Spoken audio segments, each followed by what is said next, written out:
Katie and I are so excited to welcome Sharron and Trea Northern. They are our first couple on the podcast. So welcome, guys. Welcome. Thank you, Okay, thank you, thank you. we always like to start off with both of you telling us a little bit about who you are, both personally and professionally. Katie and I have known Sharron and Trea for a very long time, and so we're excited for them to share their story with you guys today. Wonderful. I'll go first. So I am Sharron Northern, originally from St. Louis, Missouri, where I spent all of my childhood and attended Missouri State for undergrad, where I got a degree in communications. And I am the oldest child of five, so I've been bossy for a long time. That's also me, oldest of 4. Bossy boots is what my mom called me. Yes. But a mother of one. So Trey and I have one daughter, Shara. She's 21 and a junior in college. So we're living our best empty nester life right now. Also professionally, been in learning and development over 2 decades. So my entire career, although my main customer has always been supply chains. Yes, she supply chains. Yes, she does, even from a learning and development perspective. So yeah, that's a little bit about me. Hey, and then so I have the beauty of being married to Miss Sharron Northern that you see there. We will be celebrating 20 years, as a matter of fact, this Oh, year. Oh, congratulations. congrats. That's Yeah, so 20, amazing. 20 years. She already talked about our daughter. So 21 is like dating with money, though. Now she's kind of sliding out these 20 years, anyhow. But for myself, so grew up also in St. Louis, Missouri. Attended Missouri University of Science and Technology, so I do have my electrical engineering degree. If I could do that all over again, I probably would because I'm doing nothing electrical right now. But I have over 20 years of supply chain experience, and so my career took a little bit of a turn where I've been on the make side of the house for most of the career, and then recently, actually now on the distribution side of the house. And so it's been a nice compliment to my overall supply chain kind of just knowledge and career.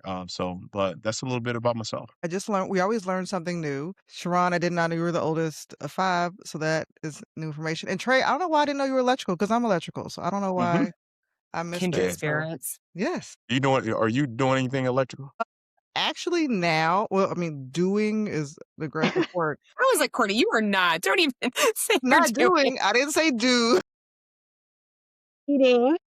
I went to we have a office in Austin, and one of my divisions is electrical markets division, and I got to see some really I felt like I was like now I didn't do anything, but But you can understand. I Yeah. Right. understood and was very interested because everything else at the Ream is chemicals, so I'm always like, I have no idea what we're talking about. But this was my moment, and I got to nerd out. I have not done electrical work since probably yeah, very like past Covington, but not far past that. So but I think it's a good degree to have, in my Yeah. opinion. Cool. It is. All right. So for each of you, you have ended up in supply chain. Sharon, you from like an L&D standpoint, Trey from an operations standpoint. How did you know? And you've been now each been here for a long time, but in the beginning, like how did you know that it was a place that you wanted to be? I can go first on this one. I knew just from the kind of chaotic nature. Like you got some people at times that when you think about just kind of your life in terms of like how you like to plan and how you like to do things, sometimes being spontaneous, not being able to like have too much structure. You need some structure, but not a lot. But so had the opportunity to intern with Anheuser-Busch and seeing that like it's this world of possibilities that no 2 days really felt the same.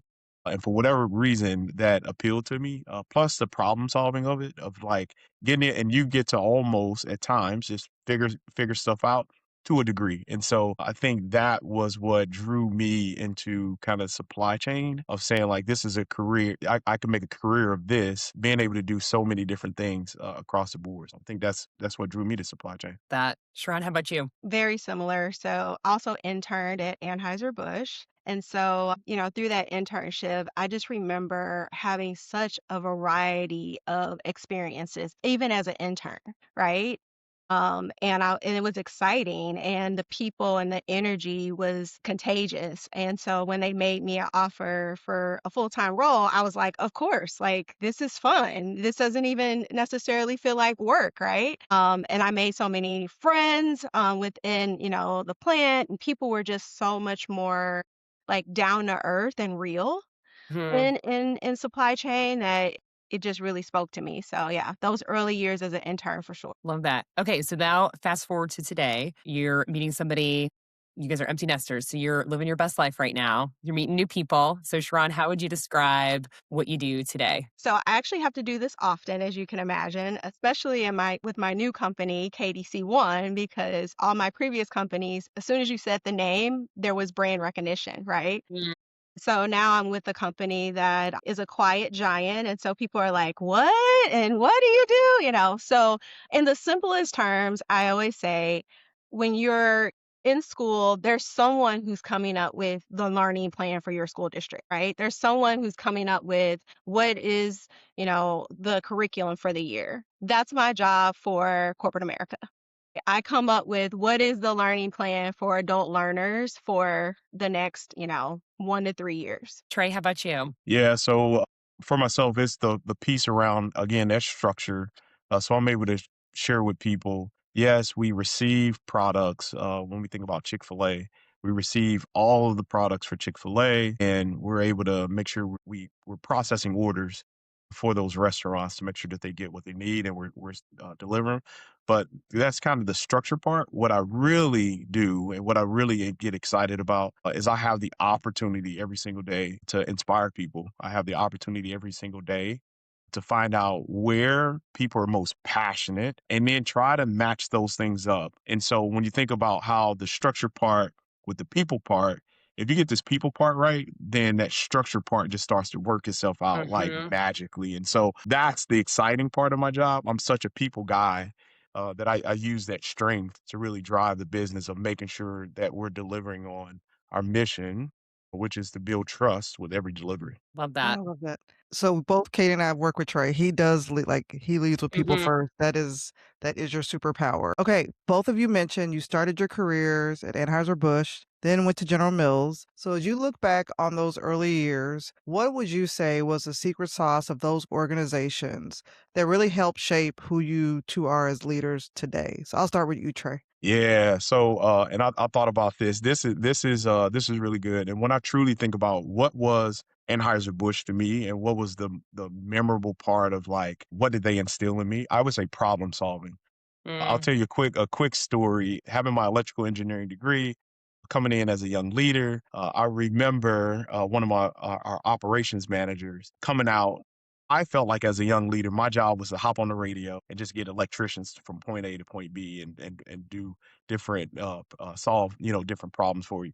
And then they come back to me and they tell me what they did, and then I report out. I remember being out and there was an issue that was going on. The operations manager came out. He came up to me and said, "Hey, Trey, what's going on?" I'm like, "Hold on, I need to call an electrician." I remember this man grabbed some prints. He brought me over to a desk. He sat those prints in front of me and said, "Trey, don't you leave here until you figure out what's going on." And that was the moment where I actually like opened up the prints and I was able to start connecting the dots a little bit. And so that helped me with problem solving. I would say what General Mills, what they help me with is when we think about inclusivity, thinking about kind of the people side. Like I was truly able to go deeper in relationships, understanding that people are different, understanding that, like how do you accept people for who they are, meet them where they're at, and bring them along on journeys. So problem solving at Anheuser-Busch, I would say people with General Mills. And then what I'm learning with Chick-fil-A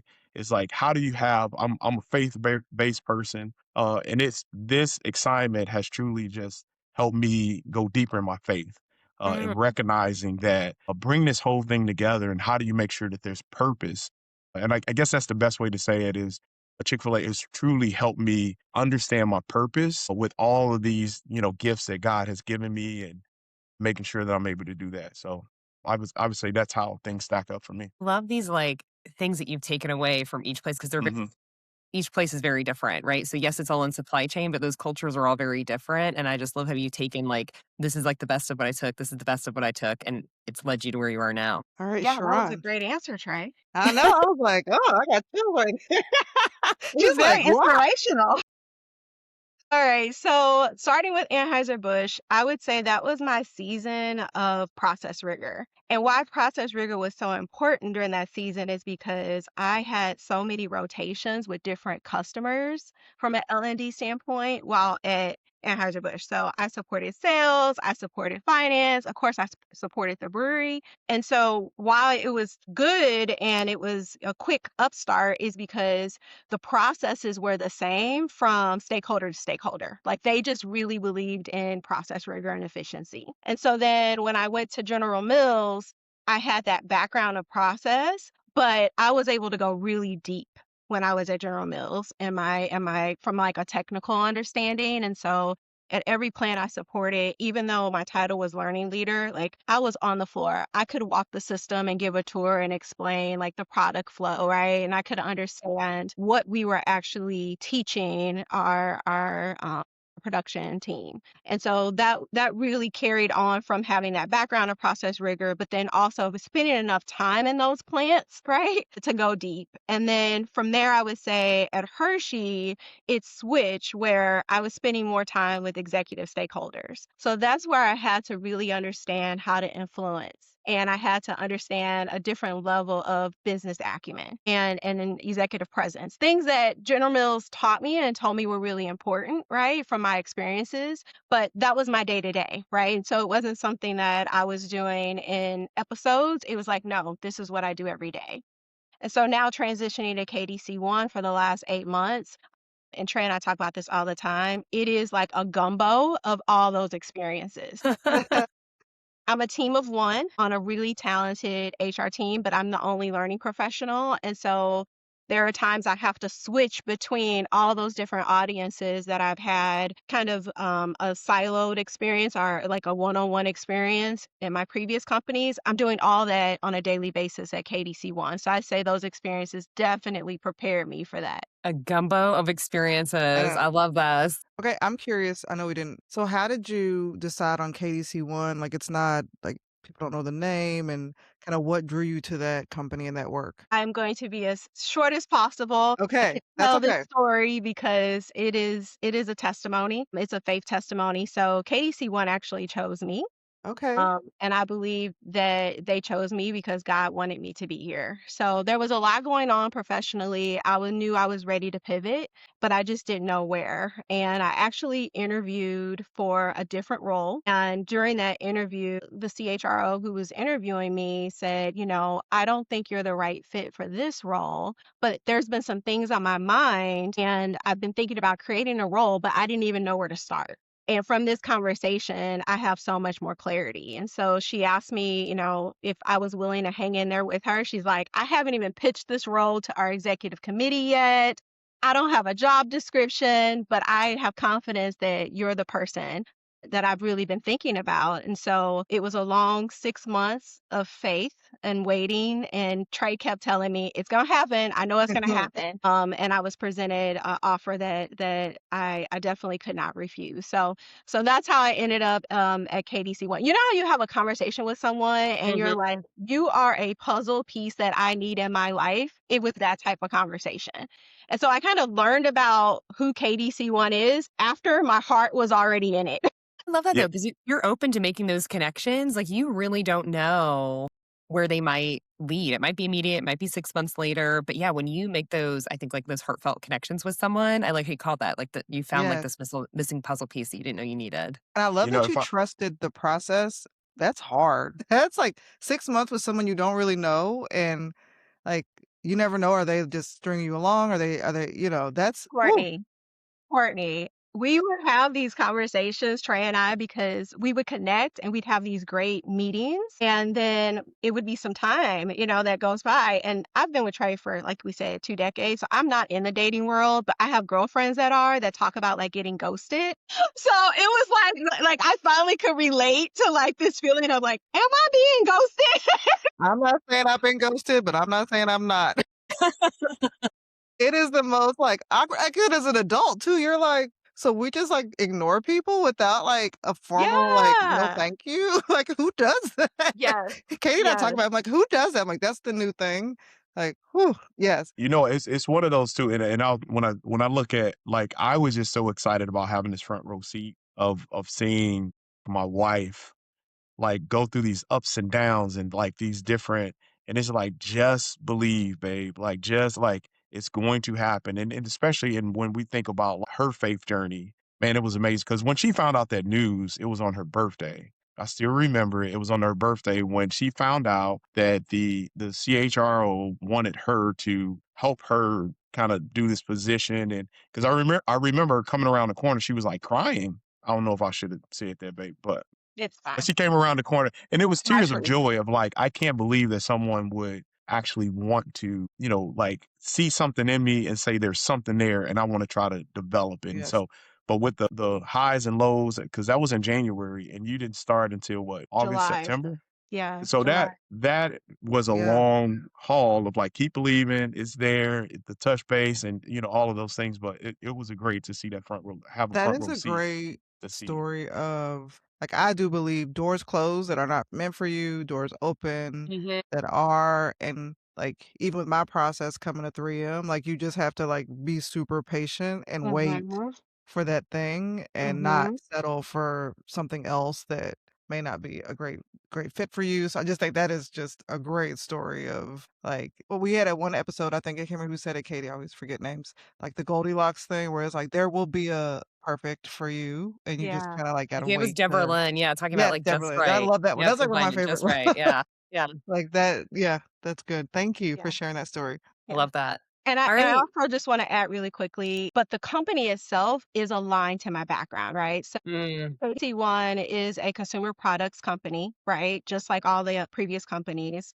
We specialize in home care and beauty products, not food, which is all my background has been food, but similar to you going to 3M, right? Like it's still a product, it still has supply chain, for example. But what was really exciting about the role is I really wanted something global. Like I have been kind of putting my toe in the global waters throughout my career, but I really wanted a company that had a true global presence, wasn't trying to build it, it was already there. And this company had that. And so as I learned, Courtney, right, the decision was even more confirmed because things that I had in my heart that I wanted in my next role were there. love it.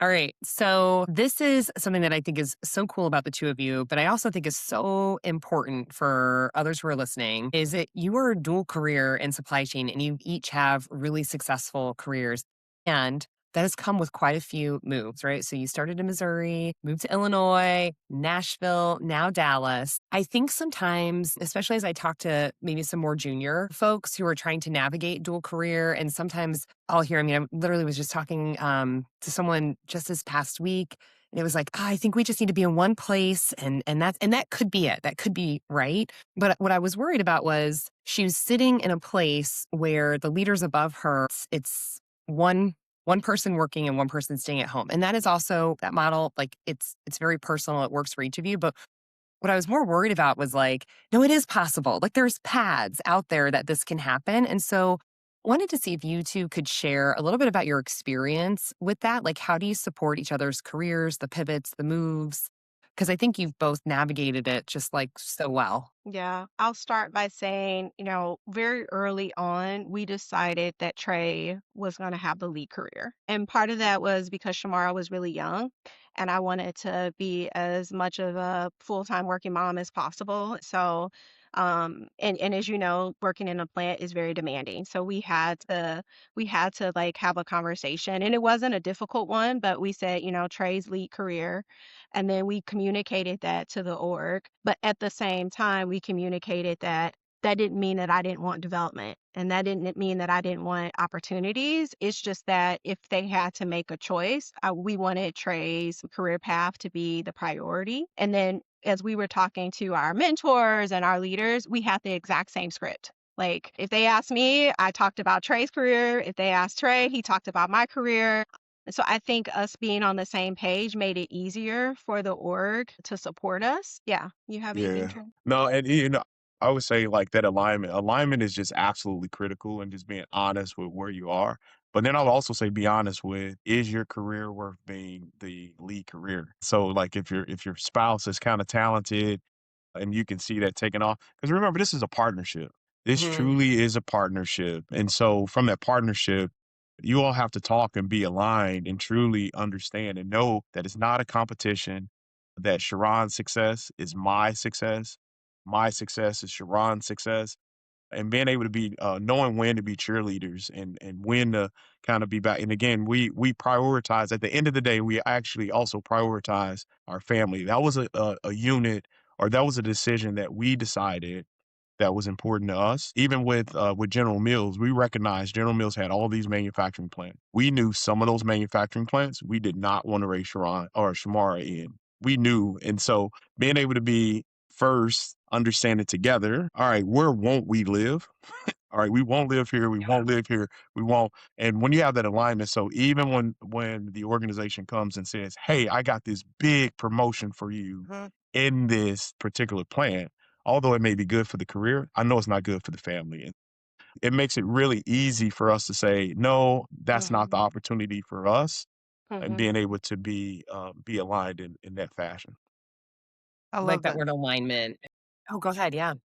I would also say to that early career person that you're talking about, one of the things that we learned is, you can do anything for a few years Mhm. within reason. Like he said, there were some places we just would not go, right? Yep. But for example, we lived in Atlanta, Georgia. It wasn't our favorite place at all, right? But we were there for 3 years. Covington was great, so you find things that you like. And so I always encourage people, if you have the ability in your life to try something out, you can do it for a little bit of time.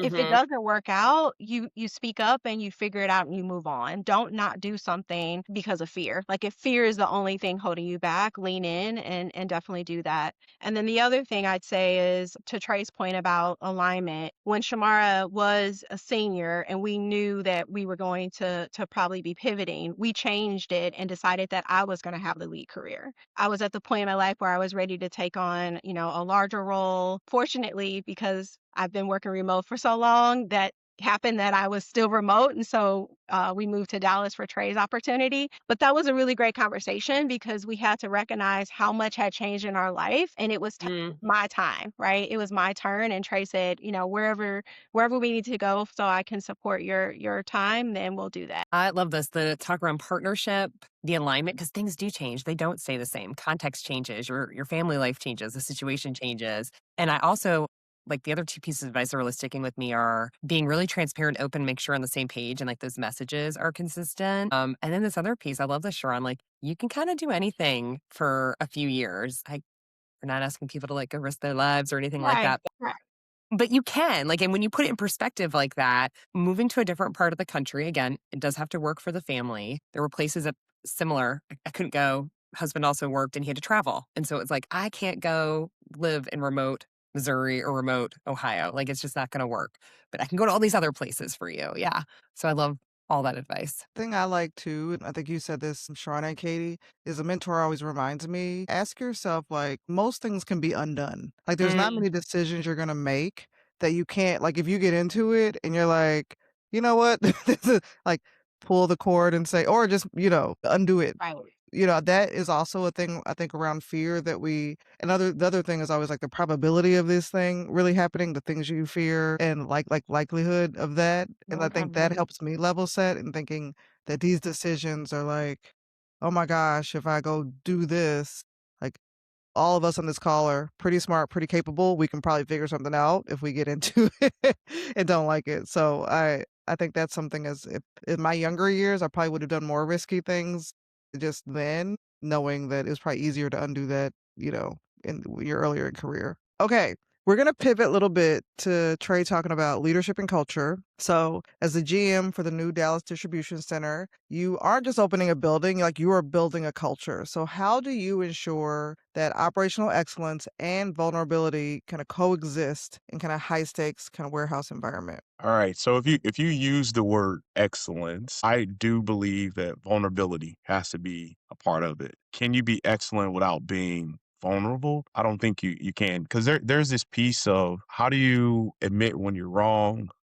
How do you admit when things aren't going well? How do you admit when it's time to ask for help? All of those things will contribute to you being excellence or being excellent in what you do. And so for me, I do believe that the leader has to go first when it comes to even being vulnerable and being able to show what are you not good at. I would say that majority of my team actually knows Trey's strengths and Trey's weaknesses and know where I'm not. And in many ways, because of that level of vulnerability, they try to protect. I won't say protect, but they try to cover those spots for me. Mm, Recognize that I'm able to be, vulnerable in that space. And then the thing I'll share too about excellence, which is somewhat of the mantra of what I'm talking about with my team now. I had the opportunity to hear Nick Saban. He shared that he did not go out and try to achieve championships. That was never the goal of trying to be a champion or win championships. What he talked about was how do I create champions? And when you think Mm. about champions on an individual basis, if you have a team full of champions, typically they lead to you winning championships. And so when I think about that from an excellence standpoint, and what I've been sharing with my team is just be excellent and what excellence looks like for you in your career and where you are. Here's the steps that you need to take to start achieving that. And so I do believe that when consistently have a team full of people striving to be excellent, you will output an excellent facility. You will output an excellent product. You will have excellent metrics. Those things will come along. And so, long answer there, but ultimately, I truly do believe like vulnerability, like that's a part of it. Like people don't just come out and just be excellent. There's some vulnerability that has to be yeah. displayed in order for you to be excellent. I love that too, because I think too, you're building this culture of trust. In order for someone to Yeah, be I love vulnerable and that. ask for help and admit that they got it wrong, you have to create this trusting environment. So I love that. Yeah. Okay, Trey, one of the things you also are known for is how you get people to like root for each other, right? So you've got a few hundred people working at a distribution center, and like the dream is like they are actually rooting for each other to succeed. How do you bring that in, especially I think in warehouses where it feels like it's like units per hour, like it Mm. just feels so KPI driven and efficiency driven. Like, how do you weave in like that human part so that people are again rooting for each other? Yeah, and this one, like, can you measure it? You can measure it on. They got engagement surveys and staff surveys and different things to be Mm, able to measure how well are people clicking. I like that to a certain extent because sometimes you get watered down with your negative employees and how many people took the survey and all of that. But for me, this is one of those non. There isn't a metric behind it, but I do feel like there's a feeling behind it. What happens when you walk into a building? What happens when you something as simple as laughter. When you walk the halls of your facility, like, do you hear people laughing? Do you hear people like taking time and doing water cooler talk? And not just for the gossip, but people are genuinely like smiling. Those are some of the indicators there. And I'll tell you a quick story, like and how I know that this thing is really rooted in people really caring about one another. I just recently had a young lady that had a death in her family. That was devastating. A devastating death that it was another young lady at our facility. We call her Mother. Mother had heard about it. This was her day off. This was Mother's day off. She's at the gym with her husband. She heard about, this death in the family and this young lady that was at work that was struggling with it a little bit. She looks her husband in the eye. She says, "Hey, I need to go take care of something." And they got a good relationship where he's like, "Hey, go take care of what you need to." She shows up at the job. She gets with this young lady. She consoles this young lady.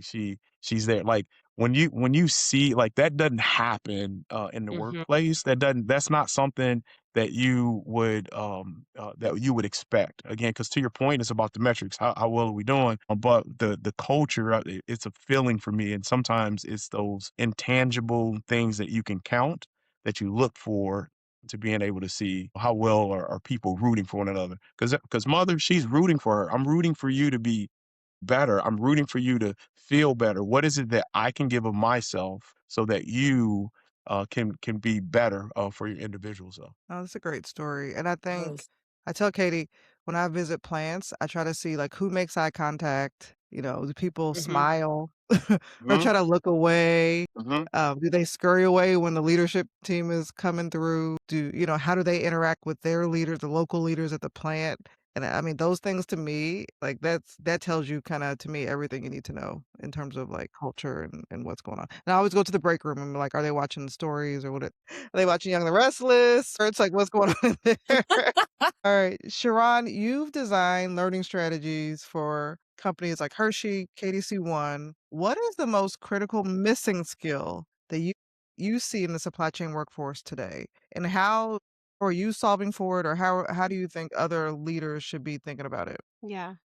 So the most missing skill is critical thinking. Mm, It really is Mm. critical thinking. And so when I say critical thinking, it's because of the influx of technology that we've brought into not just our facilities, but the world, right? And, I recently went to an AI conference. I'm learning as much as I can about AI because it is everywhere in our workforce right now. And so I'm really trying to understand how do we bring AI fluency to our employees, right? Do they truly can they speak the same language about AI? For example, what is an agent? What agents do we have at work? How are we using those agents, right? Like we should be fluent. This is a new language for us. But then the critical thinking comes in because are we challenging the outputs of these agents? Or are we just taking what they give us as truth, right? Yeah. And a lot of our employees at every level are using, Copilot, ChatGPT, whatever these things are. And they're like, oh, this sounds really intelligent, must be good, right? So critical thinking will help us decide how to decide, is this accurate?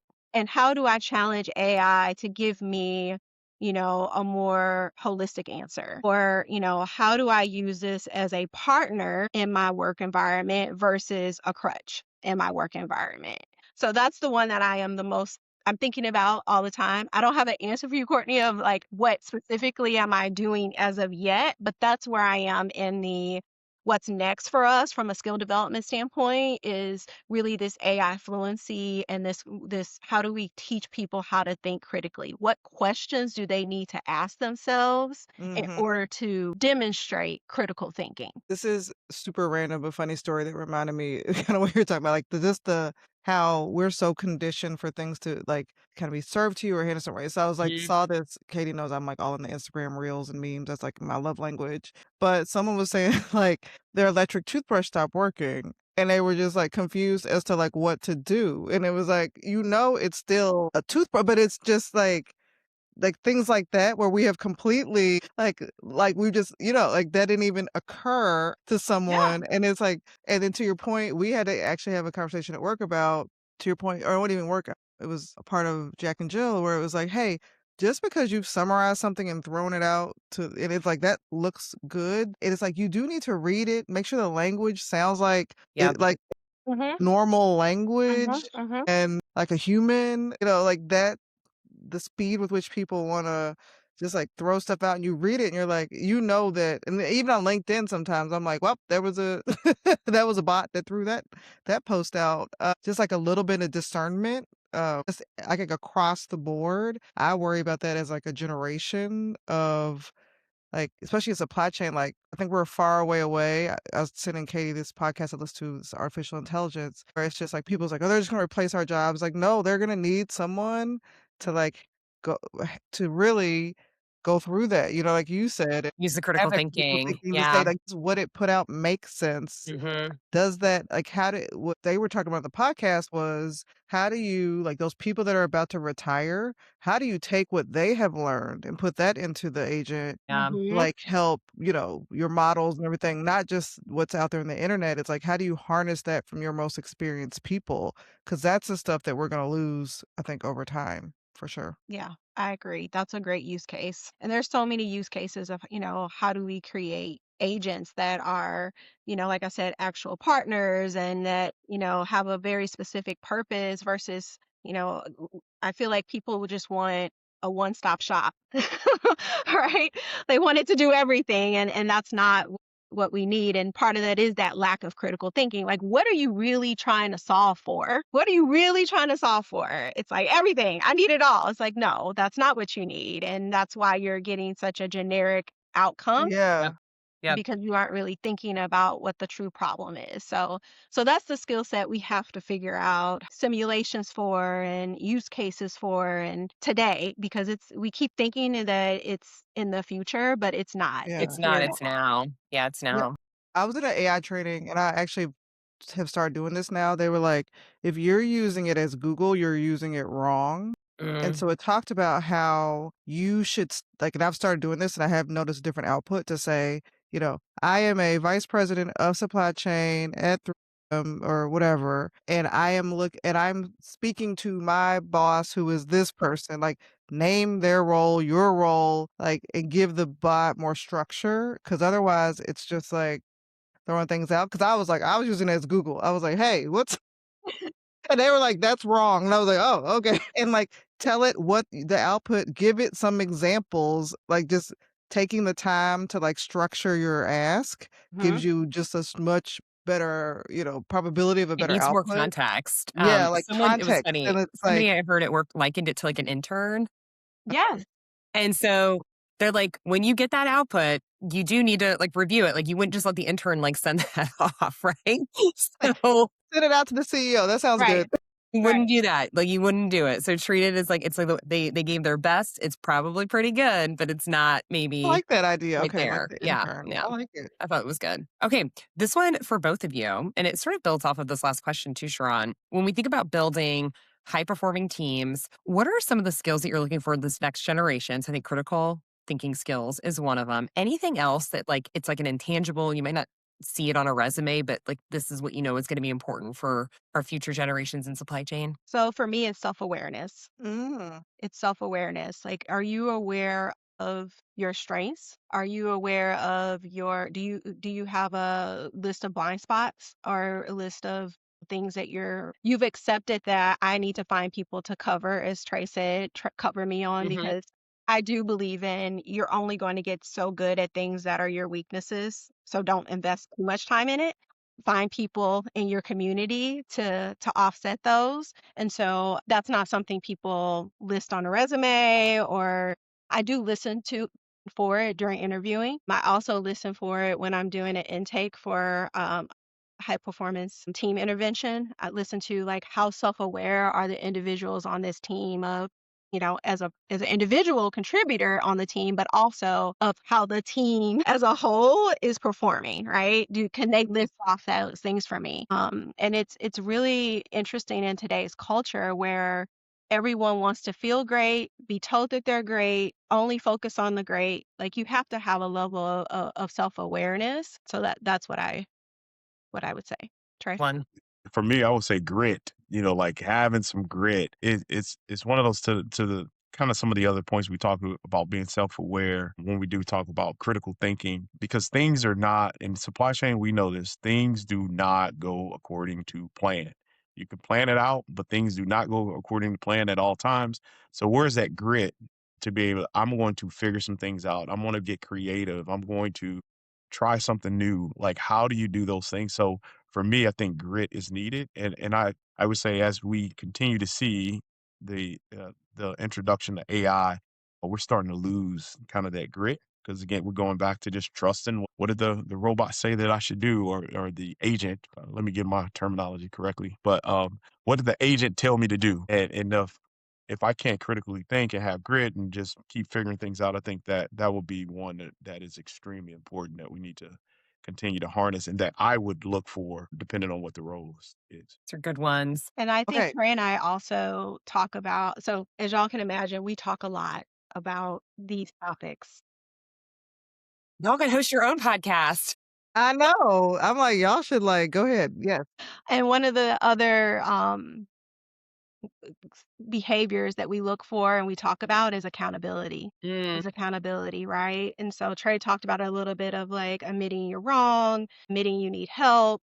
But yeah, being really accountable, especially the higher, the more um leader people followers is what I call it. The bigger your followership, the more accountability that I look for, and examples, especially if you're interviewing, right? And examples of, tell me about a time. Do I hear accountability in your example? I like that one a lot. Okay. Accountability, grit, Yes. self-awareness, and critical thinking. Yes. There you go. That's the secret sauce. Okay. We are surprisingly at the end of the episode. So we have our last question. And this went by so fast. And we just really Dang. miss you guys. We need to have you like back on. Okay.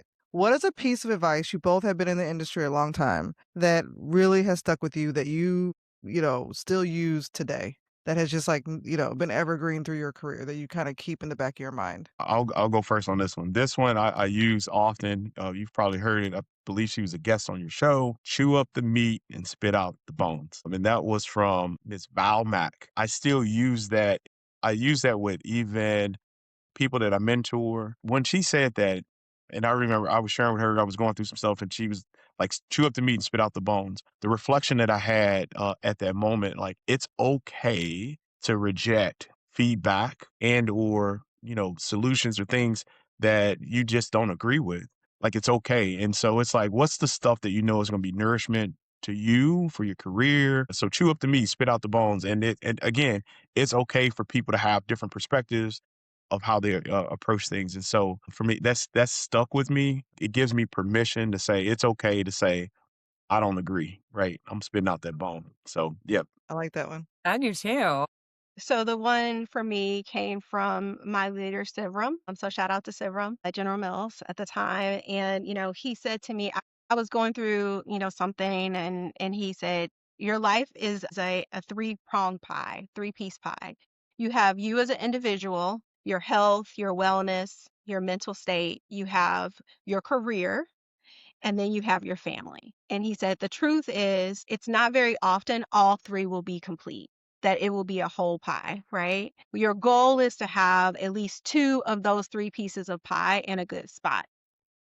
So don't freak out. Don't think the world is falling apart if one of your pieces of pie is struggling, right? If one of those pieces of pie isn't where you want it to be, you work through it. Now, if only one is or none is, then now we need to have a differential conversation.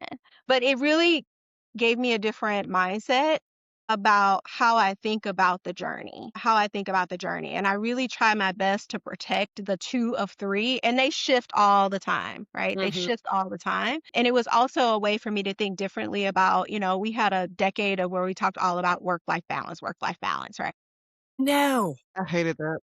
As you were talking, I was like, this is the problem. Like, everything's Well, balanced. Like, everything's gonna be perfect everywhere. And I'm like, it's not. Like, that is an unrealistic It's expectation. so unrealistic, right? And so that gave me a more realistic framework to think through it. And I've used that since that time. That was over a decade ago. We had that conversation. So Appreciate that from both of you. My goodness. Well, this has gone by so fast, and it has I been know. so good to see each of you.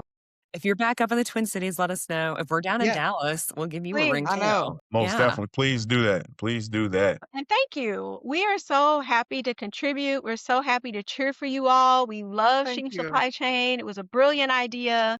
So thank you. Thank you. And congratulations on 20 years. And Yeah. you're both Cheers. like, one day Katie and I will be empty nesters in a long time. We're well, just don't forget about us. We'll be ready to now we're ready to travel and do things. So thank We'll you give you the guys. cheat code. Thank you. It was so great to see you. Thanks for coming. Thank you.